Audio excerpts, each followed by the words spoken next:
Prince George's County State's Attorney Tara Jackson is joining us now to talk about some of the issues facing residents. And one of them that is top of mind is domestic violence in the county. Overall, crime is down in the county, but that seems to be the one category that we're seeing an increase. I think the data shows about 30% increase.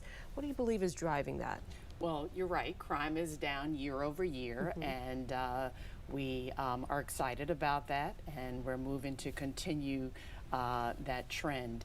As it relates to domestic violence, we're always concerned. We're concerned about violence not only in the community, violence in the home, and so we are paying very close attention in our office to those cases. In fact, since I've come in, we've had 3 first-degree murder cases in which we received convictions, first-degree murder convictions for domestic violence. And so we're trying to be on the prevention side and partner with our agencies like the Family Justice Center so that we can try and prevent and educate, but also if it gets to the point where persons do commit acts of violence within their home, then we're going to prosecute you.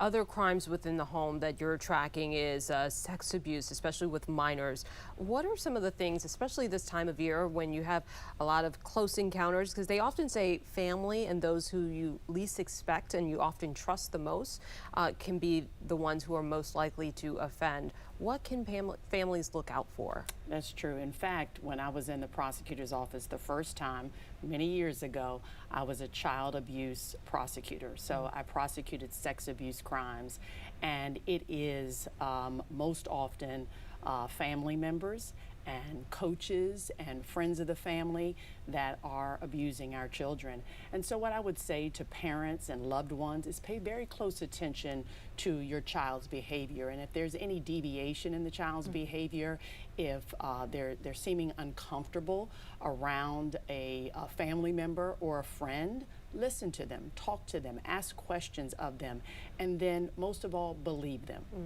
That's so key.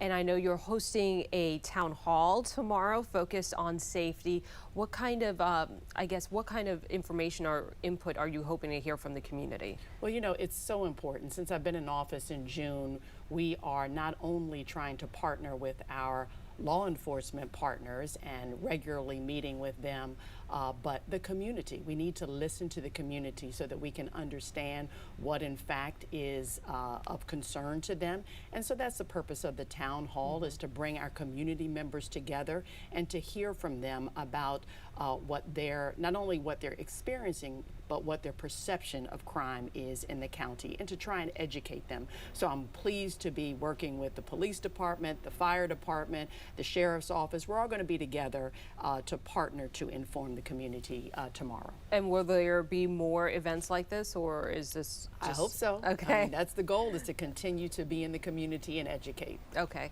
so they'll have other opportunities to share input as well. And I know this time of year, as we approach the holidays, you're urging safe driving on the roads after a deadly crash that killed 3 young men. We all remember this case, happened last year. So sad, really. And in fact, they were friends. They were friends. And what we're saying to our drivers is oftentimes it's speed. They feel like they can handle alcohol, and the reality is that they cannot. And so we have consequences that are not intended, but consequences that oftentimes are deadly. And so I'm asking people just to slow down and to think twice about their speed and their actions.